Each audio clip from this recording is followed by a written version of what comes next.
ಸರ್ವರೋಗಕ್ಕೂ ಹೊಟ್ಟೆಯೇ ಮೂಲ ಎಂಬ ಮಾತೊಂದಿದೆ.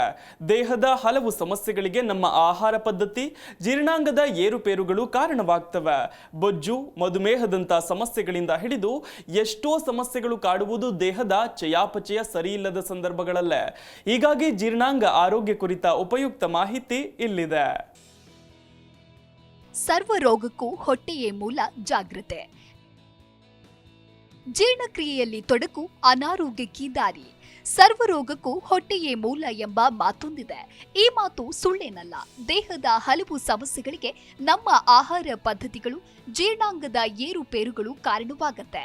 ಬೊಜ್ಜು, ಮಧುಮೇಹದಂಥ ಸಮಸ್ಯೆಗಳಿಂದ ಹಿಡಿದು ಎಷ್ಟೋ ಸಮಸ್ಯೆಗಳು ಕಾಡುವುದು ದೇಹದ ಚಯಾಪಚಯ ಸರಿ ಇಲ್ಲದ ಸಂದರ್ಭಗಳಲ್ಲೇ. ದೇಹದ ಸ್ವಾಸ್ಥ್ಯ ಹೆಚ್ಚಿಸಿಕೊಳ್ಳುವ ದಾರಿಯಲ್ಲಿ ಜೀರ್ಣಾಂಗಗಳ ಆರೋಗ್ಯ ರಕ್ಷಣೆ ಮಹತ್ವದ್ದು. ಎಲ್ಲರ ಕರುಳಿನಲ್ಲೂ ಅಸಂಖ್ಯಾತ ಬ್ಯಾಕ್ಟೀರಿಯಾಗಳಿರುತ್ತೆ. ಇವುಗಳನ್ನ ಒಳ್ಳೆಯವು ಮತ್ತು ಕೆಟ್ಟವು ಎಂದು ವಿಂಗಡಿಸಲಾಗಿದೆ. ಜೀರ್ಣಾಂಗಗಳಲ್ಲಿ ಒಳ್ಳೆಯ ಬ್ಯಾಕ್ಟೀರಿಯಾಗಳ ಸಂಖ್ಯೆ ಹೆಚ್ಚಿದಷ್ಟು ದೇಹ ಸ್ವಾಸ್ಥ್ಯ ಚೆನ್ನಾಗಿರುತ್ತೆ. ಕೆಟ್ಟ ಬ್ಯಾಕ್ಟೀರಿಯಾಗಳ ಪ್ರಮಾಣ ಹೆಚ್ಚಿದಷ್ಟು ದೇಹ ರೋಗಗಳ ಗೂಡಾಗತ್ತೆ.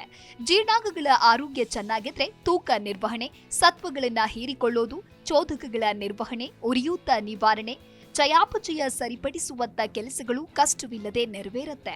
ಹಾಗಾದ್ರೆ ಜೀರ್ಣಾಂಗಗಳ ಆರೋಗ್ಯ ನಿರ್ವಹಣೆಗೆ ಏನು ಮಾಡಬೇಕು, ಯಾವ ಕ್ರಮಗಳನ್ನ ಅನುಸರಿಸಬೇಕು ನೋಡ್ತಾ ಹೋಗೋಣ.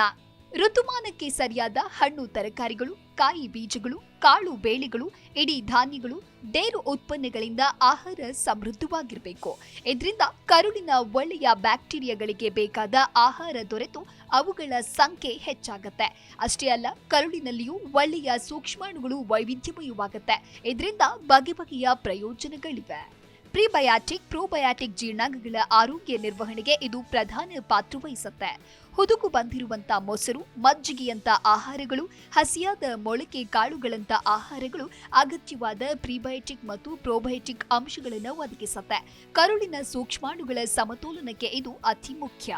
ನೀರು, ನಾರು, ನಿದ್ದೆ ಇವೆಲ್ಲವೂ ಸಾಕಷ್ಟು ಬೇಕು. ದಿನಕ್ಕೆ 3 ಲೀಟರ್ ನೀರು ಜೀರ್ಣಾಂಗಗಳನ್ನ ಸುಸ್ಥಿತಿಯಲ್ಲಿ ಇರಿಸಬಲ್ಲದು. ಇದರೊಂದಿಗೆ ನಾರಿನಂಶವು ಸಾಕಷ್ಟು ಸೇರಿದ್ರೆ ಅಜೀರ್ಣ, ಮಲಬದ್ಧತೆಯಂತ ತೊಂದರೆಗಳು ಮಾಯವಾಗುತ್ತೆ.